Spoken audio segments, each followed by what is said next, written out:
Кантип байысак болот, дал ушул темада кеп кылабыз. Жана темабызга байланыштуу коногубуз бар.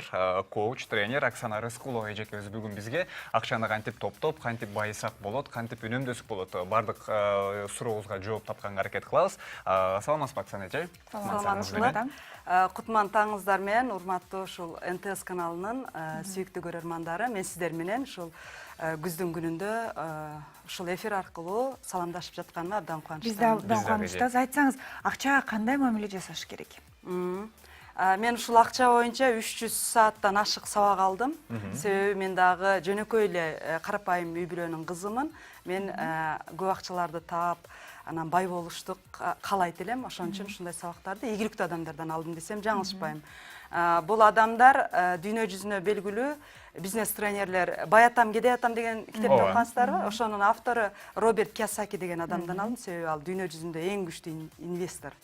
Күндө бирден кыймылсыз мүлк сатып алат экен. Элестетиңиздер, ошол адамдын өзүнөн сабак алдым. Анан менин колумда бул китеп турат. Бул Вавилондогу эң бай адам деген бул акчанын алипеси. Бул китептин ичинде акчанын 5 мыйзамы бар, 7 эрежеси бар. Ошону жатташыбыз керек. Ошол боюнча айтып берсем болот. Анан бул китеп сиздерге белек. Азыр мен сиздерге бир аз көнүгүү жасатамын дагы. Азыр мен бул сиздерге бул китепти берип коеюн. Ушуну окуңуздар, ошонусун жаттасаңыздар жакшы болот. Анан ушул бизди көрүп аткан көрөрмандардын баарына сунуш кылат элем бул китепти окуганды. Себеби биз акчаны ойлойбуз да, мен өзүм таптым, мен өзүм билем кантип иштетишти дейбиз. А көрсө жол эрежеси кандай болсо, акчанын да эрежеси бар экен ошондой эле. Мисалы сиз машинаңызды ала турган болсоңуз, сатып алсаңыз, мен машинамды сатып алдым, мен өзүм билгендей айдаймын деп жол чырактарга карабай айдабайсыз да, туурабы? Бүт эмелерге баш ийебиз, эрежелерине. Анан ошондой эле биз дагы акчабызды мен өзүм таптым, өзүм билгендей колдоном деп ойлойт экенбиз. Ошон үчүн ушул китептеги эң биринчи эреже сиздерге кызыктуубу? Сөзсүз түрдө мен бүгүн атайын окуп чыгам. Балким бир айдан кийин үчүн да эле байып кетем. Балким. Анда сиздерге көрсөтүп берейин ушул эрежесин. Маркер жок. Маркерибиз азыр бир канча көзүм менен алып келе калабы мынакей. Анда эмеси азыр эмне жөнүндө айтып бересиз? Ушул эң негизги сиздер сурап атпайсыздарбы? Акча кантип чогултушубуз керек, кантип көбөйтүшүбүз керек, кантип байышыбыз керек депчи. Менин бир окуучум бар. Ал окуучум мага келердин астында мен бир айлык чыгашасын, кирешесин эсептеп бердим.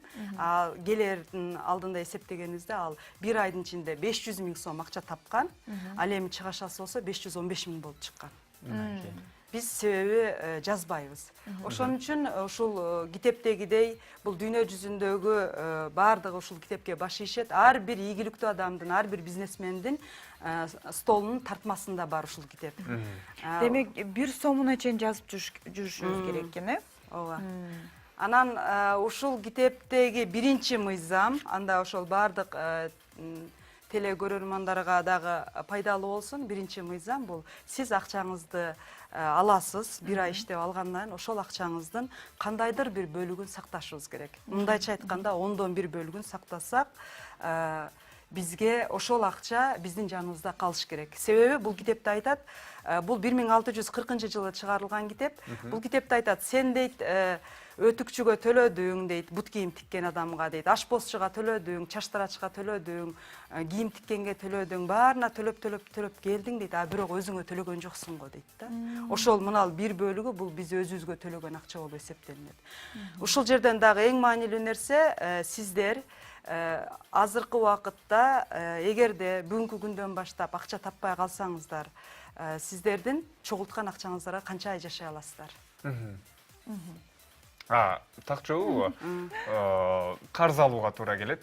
Бир айдын ичи десем болот, себептен бир айдан кийин жумуш табуу мүмкүнчүлүгү бар. Бир ай дейли, бир ай жашайлы. Мен дагы устатым менен иштегенимде мага ушул суроону берди. Мен болсо ошол убакта бизнес менен, жеке бизнес менен алектенип жүргөнчү мен бир күн да жашай албайт болчумун. Себеби күндө мен бизнесимден акча алып келишим керек болчу, барып иштепчи. Анан ошол себептен мен ушул акчамды эсеп ачып сактап баштадым ушул акчамдычы. Сиздер дагы азыр экөөңүздөр бири-бириңиздерге сөз бериңиздер. Ушул айдын ичинде банктан эсеп ачып, кандайдыр бир өлчөмүн ошол банкка саласыздар. эгерде Асель. салбасам анда деп туруп бириңиздерге мен сага мынча акча төлөп берем же болбосо кафеге алып барам же мындай нерсе алып берем деп бириңиздерге сөз берсеңиздер. Ант беришүү, Канча акча, так акчаны айтсаңыздар. Асель, 5 жылдын ичинде мен Кыргызстандагы алдыңкы бизнесмендердин катарын толуктабасам, мен сени ошол кездеги эң популярдуу болгон өлкөгө саякатка Жолдомо 2 адамга. макул, 2 адамдык жолдомо алып берем. Мына, түз эфирден сөз берем, 5 жылдын ичинде. Эми сиз Асель бир аз башкача. Мен ушул айдын ичинде өзүмө эсеп ачып 5000 сом же 1000 сом акчаны салбасам, анда мен сени жаңы жылда декабрь айында мен сени мындай нерсе алып берем деп. Мен эртеңден баштап счет ачам. Сумма канча сала аласыз? Бар кандай? 50 000 келе салат, Асель. Ай сайын бир сумманы салып турушуңуз керек. 1/10 бөлүгүн сиз тапкан айлыктын бир айда канча табасыз, ошону 1/10 бөлүгүн салып турасыз. 10 000 дейин, потому что расходторум көп. 10 000 салып турам ай сайын. Эгерде салбасаң, мен сага жаңы жылда эмне алып берейин? жаңы жылда көп тизме жазып берем мен сага. Бугунун сүрөтү бар, свитер дегендей. Болду, сүйлөштүк. Ант бериштик, мынакей эми кимибиз сөзгө турар экенбиз, көрөбүз. Рахмат. Сизге Мен рахмат, дагы иә. окуучуларымды ушинтем, себеби ушул акчаны сактаган эң маанилүү. Элестетиңиздер, эми 500 000 таап аткан адам, анан ошонун 1 сом өзүндө жукпай кайра 15 000 сом кошуп туруп башка бирөөгө таркатып салып атканда, өзүндө эчтеке калбай атпайбы, жөн эле өткөргүч болуп калат. Ошон үчүн байлыктын эң биринчи, эң негизги мыйзамы бул акчаңдын бир бөлүгүн сактоо. Орустарда бир сөз бар эмеспи? На черный день деп коюп коюшат. Демек ошонун бир эмеси экен да, э? Бирок на черный день деген бул ошол күнгө кетип калат. Биз жөн эле келечектин акчасы деп айтабыз. Черный день, черный касса дегенде ооз калбайбыз. Себеби бул черный деген сөз бизге жагымсыз. Бизди да ошентип үйрөткөн. Азыр дагы бир көнүгүү, себеби менин окуучуларым деги эле бардык эле адамдар ушул көнүгүү менен жакшы түшүнүшөт, бир нерсе мисалдар менен. Азыр сиздерге кимиңиздерде акчаңыздар бар? Асель даярдап турат. Мен даярдап койдум. 500 сом. Мына Асель, мына конверт сизге, ошол конвертке ошол акчаны саласыз.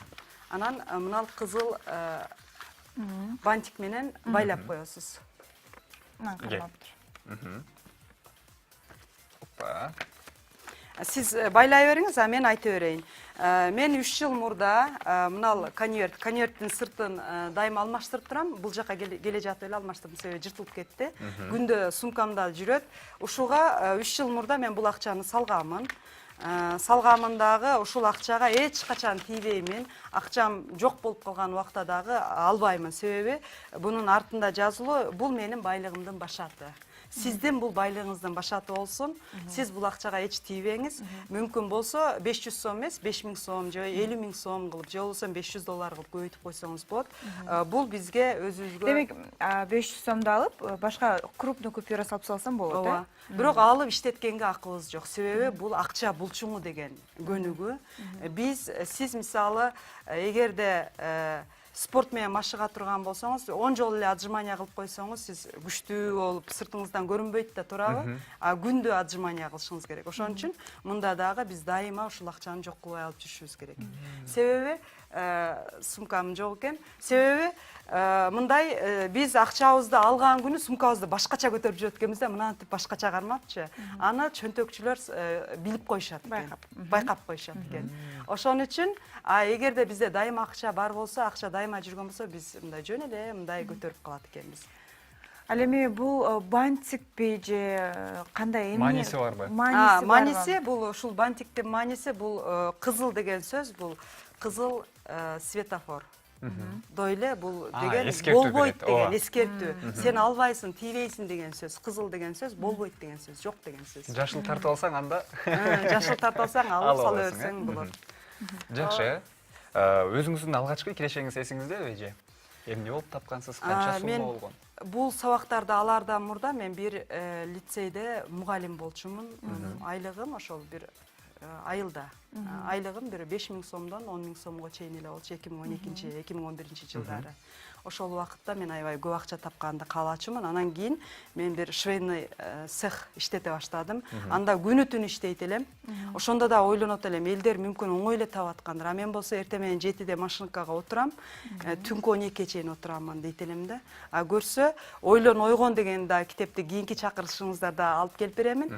Көрсө биз ойлонуп, анан пландап туруп, көп жакшы нерселерге жетише алат экенбиз. Жакшы ниет, жакшы Жарым жарым ырыс, дейт. Чоң рахмат. Негизи чын эле менин оюмча бул жакшы нерсе.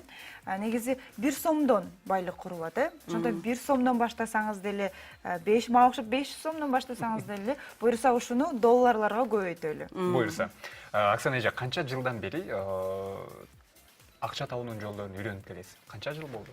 2012 жылы мен ушул бир ушундай тренингтерде улам Бишкекке келе бергем, мен өзүм жашоомду өзгөртөмүн депчи, айыл жергесинен. Анан ошондон бери ушунун артынан түшүп, ушул ийгиликтүү адамдардын эмне жасаса ошону кылып жүрөмүн. Анан алардын негизги нерсеси сен дейт, ар бир ишиңди дейт, мага акча төлөп береби деп ойлон дейт да. А биз болсо социалдык тармактарда отура беребиз. Бирөө менен жолугуп калсак 2 саат сүйлөшөбүз, уктап жатабыз, дагы керексиз нерселер менен көп убактыбызды кетирет экенбиз. Анда эмесе мен азыр экинчи ушул акчанын экинчи мыйзамын айтып берсем, биринчи мыйзам сиздерге түшүнүктүү болду, акчаңыздын бир бөлүгүн сактаңыз. Экинчи мыйзамы бул чыгашаны кыскартуу. Ошону кантип? Менде аябай чыгаша көп. Кыскартуу. Ошону кантип жоготсо болот? Чыгашаны кыскартуу. Чыгашанын эң жөнөкөй жолу бар. Сиз өзүңүздүн ала турган нерсеңизди кагазга түшүрүшүңүз керек, тизмеге түшүрүшүңүз керек. Аны сиз керек, анан каалоо деп бөлөт экенсиз. Мисалы, сиз бүгүн же болбосо кечээ бир кофта алдыңыз өзүңүзгө. Жаңы кофта, жаңы нерсе алгыңыз келди, алдыңыз. Мына жерге кофта деп жазабыз.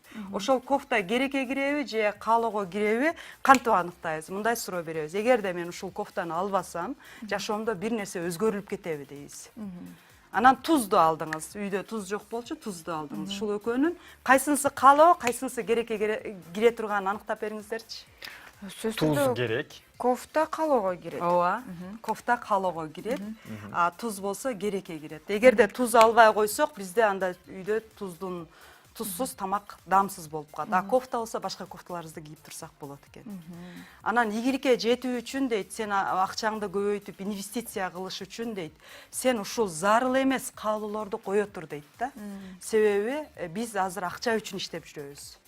Эгер иштебей койсок, акча бизге келбейт. Мен ушул сөзүңүзгө бир суроом. Акча деп жүрүп жашообузду унутуп калбайбызбы? Ооба, ошондой. Ошону кантип туура пайдаланса болот? Акча, бизнес бир орунда, үй бүлө, акчасы деле бирөөнү жакшы көрсөң болот. Ооба. Ошолорду мындай акча деп эле кээ биркилер унутуп калган учурлар болот.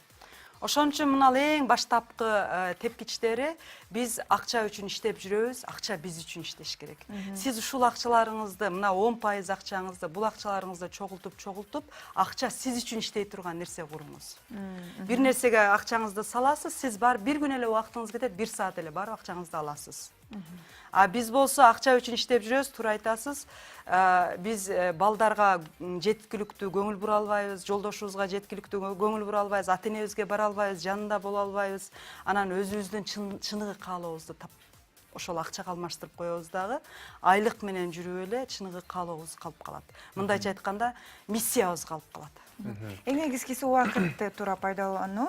Жана акчаны деле көп артынан чуркай берсең туура эмес деп ойлойм. Ошондон жакын адамдарыңыздарды ар дайым көңүлүн алып, бул да акчадан да бийик нерсе. Бирок акчаны туура пайдаланышты билиш керек.